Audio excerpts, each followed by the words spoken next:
우주 채널 기적 방송국입니다. 우리 소중한 우주님들 어서 오십시오. 반갑습니다. 저는 크리스탈입니다. 저번 시간에 이어 간다 마사노리의 전뇌사고 스토리입니다. 문득 이런 질문들이 입에서 새어 나옵니다. 좋은 컨셉이 없을까? 좋은 기획이 없을까? 좋은 아이디어 없을까? 좋은 해결책이 없을까? 좋은 네이밍이 없을까? 이렇게 좋은 땡땡이 없을까? 라는 질문이 나오면 전뇌사고 모델이 등장할 차례입니다. 책을 읽기 싫어. 왜 책을 읽어야 하지? 아무도 이해해주지 않아. 이럴 때 상품이나 서비스를 통해 고객의 현재의 충족되지 않은 상황을 미래의 충족된 상황으로 바꾸는 것, 120% 행복해진 상황으로 바꾸는 것입니다. 이 고객은 진정한 내가 되는데 필요한 정보를 얻고 싶습니다. 세대에 따라서는 비즈니스의 최우선순위를 사회 공헌이라고 여기는 사람도 있고 이익이라고 여기는 사람도 있으며 자기 실현이라고 여기는 사람도 있습니다. 다양한 가치관이 혼재되는 가운데 사업을 원활하게 추진하기 위해서는 이를 진행하면서 이따금 보편적인 원칙으로 돌아갈 필요가 있습니다. 미래의 충족된 상황을 120% 행복해진 상황으로 바꾸는 것입니다. 지식사회에서 성공하는 사업의 5원칙인 서브 에피소드를 공유하는 장을 만들기 위해선 기대를 충족시킬 뿐 아니라 기대를 뛰어넘을 수 있도록 항상 신경을 써야 합니다. 100% 충족은 고객이 지불한 돈과 맞교환하는 것뿐이기 때문에 감동이 일어나지 않습니다. 일부러 블로그에 써넣거나 친구나 지인에게 권할 필요도 없습니다. 그런데 상품이나 서비스를 통해서 얻은 체험이 자신의 기대를 크게 뛰어넘었을 때 심리학에서 말하는 반보성의 법칙, 타인에게 받은 은혜를 갚아야 한다는 강박관념에 따라 어떻게든 보답을 하려고 합니다. 이런 선의의 순환이 사업을 성장시키는 원동력이 되는 것입니다.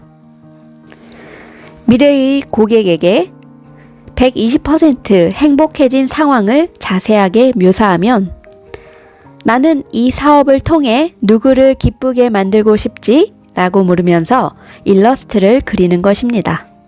멍하니 있으면서 당신이 기쁘게 만들고 싶은 특정한 사람을 떠올립니다. 상품이나 사업과 직접 관련이 없는 것처럼 보이는 사람이라도 이 사람이 사준다면? 하고 상상하면서 가슴 두근거리는 상대를 찾아봅니다. 두근두근이라는 기분 좋은 감정에 스위치를 넣으면 의욕과 집중력이 높아지면서 창조성을 끌어낼 수가 있습니다. 일러스트에 말풍선을 넣어서 120% 행복해진 고객이 그 기분을 어떻게 표현할지 생각해 보는 것입니다. 이걸 사용해 봤는데 어머머머 해서 정말 굉장해. 이런 회사가 있는데 무엇 해서 감동했어. 라는 식입니다. 여기에서 중요한 점은 고객의 미래의 모습을 다면적으로 떠올리는 것입니다. 지금까지 깨닫지 못한 고객의 입체적인 모습, V, 비주얼, 시각적인 면에서 눈앞에 떠오르는 모습을 상상해 봅니다. A, 오디오, 청각적으로 귀에 들리는 소리를 상상해 봅니다. K, 키네스테틱, 감각적으로 고객은 어떤 감각에 젖어 있는가? 가슴이 두근거리는가? 심장이 오그라들 만큼 감동하고 있는가? 마음이 급한가 느긋한가? 그 다음 F, fame, 명성. 어떤 명성과 평판을 얻었나? 고객들이 한 수 접을 만큼인가? 매스컴의 취재를 받았나? 다음 M, money, 금전적으로 어떤 대가를 손에 넣었는지 구체적으로 상상해 봅니다. 부수입이나 임시 수입을 얻었나? 승진했나? 연봉이 큰 폭으로 올랐나? 이런 식으로 이미지를 다면적으로 떠올리면 고객의 진정한 욕구를 온몸으로 이해할 수 있습니다. 예를 들어서 저희 아들이 지금 고3이고 대학 시험을 보는데 시험 결과가 너무 좋아서 저와 함께 마구마구 기뻐하고 있습니다. 대학에 합격했습니다. A. 청각적으로 그동안 열심히 했구나. 너 정말 대단하다. 싱글생글 웃으면서 공부가 생각보다 재미있었다고 얘기하는 아들을 힘껏 안아줍니다. K. 운동 감각, 자신감이 불끈불끈 솟아오르는 우리 아들을 보며 남편과 함께 새 가족이 따뜻함이 퍼져나가는 그런 상상을 해봅니다. F. 명성, 우리 선생님들의 평가가 아주 높아집니다. 그 다음 money, 금전적으로 아이에게 해당되진 않지만 아이의 성과에 비싼 선물을 줄 수가 있겠습니다. 자, 우리의 모습이 점차 입체적으로 떠오르게 됩니다. 중요한 점은 고객을 누구로 하느냐 하는 결정과 미래에 120% 행복해진 고객이 누구에게 무엇을 어떻게 말하느냐는 것입니다. 다만 지금 단계에서는 모든 것을 명확하게 하지 않아도 아무 문제가 없습니다. 전뇌사고 모델의 시작은 고객의 행복한 상태를 이미지로 떠올리는 것입니다. 뇌기능 차원에서 생각해보면 대단히 이치에 맞는 방법인데 지금부터 자세히 설명하겠지만 좋아하는 대상을 생각하는 것이 뇌의 활성화에 중요하다는 것은 익히 알려져 있습니다. 가슴을 두근거리게 하는 사람부터 생각하는 것이 뇌에는 가장 이상적인 워밍업인 셈입니다. 반면에 분석부터 시작하는 것은 대상에 이미 흥미가 있는 경우는 차치하고 뇌의 활성화에 있어서 자연스러운 과정이 아닙니다. 상황에 따라 사고 자체가 굳어지는 일도 있는데 의견이 나오지 않는 회의가 그런 상황입니다. 평소에 좋아하는 사람에게 선물하는 경우를 생각해보면 쉽게 이해할 수 있습니다.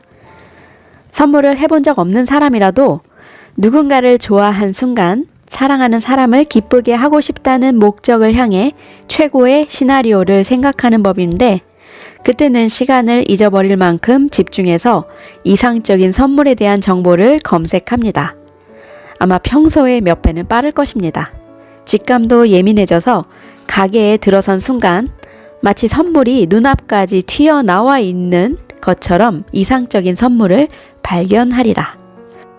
가슴 두근거리게 할 대상이 고객이 아니라 나 자신이라도 상관없습니다. 120% 행복한 자신을 생각하는 것이 가장 가슴 두근거린다면 전뇌사고 모델 차트의 우측 상단에 자신의 웃는 얼굴을 그리면 됩니다. 자기 투영형 소비의 경우에는 고객과 함께 기업도 성장해서 자신이 120% 행복해지면 고객도 120% 행복해질 가능성이 있습니다. 본인이 즐겁지 않으면 고객도 즐겁지 않다는 것이 미래 소비 사회의 특징인 것입니다. 지식 사회에서 성공하는 사업이 1급 비밀로 해야 할 것 중 하나는 스토리의 패턴입니다. 예컨대 TV 드라마 섹스 앤 더 시티에서 주인공이 4명입니다. 개성이 아주 풍부하죠. 아, 나에게도 이런 면이 있어 라고 드라마를 본 여성은 누구나 확실히 한 사람에게 자기 투영을 합니다. 양질의 스토리를 접한 관객은 스토리라는 허구의 세계에 머물지 않습니다. 스토리에 협찬 기업의 상품을 담은 PPL이 상투적인 수단이 되고 전문 광고 회사도 다수 존재합니다. 섹스 앤 더 시티에서 등장인물이 사용한 패션 제품에 사람들의 줄이 끊이지 않습니다. 캐리가 쇼핑하기 위해 운전한 차는 벤츠라는 컴팩트 SUV로 이 차가 발매 당시에 자동차 저널리스트에게 아주 혹평을 당했는데 캐리가 운전한 순간 도시에서 가장 세련된 SUV로 탈바꿈했습니다. 이 PPL이 도덕적이냐 아니냐를 토론할 만큼 막강한 영향력을 갖고 있습니다. 스토리에 대한 엔터테인먼트 세계의 오랜 연구에서 비롯된 지식을 비즈니스에 적용하면 자기 투영 소비 사회에 무서우리만큼 강력한 효과가 나타난 것을 쉽게 상상할 수 있습니다.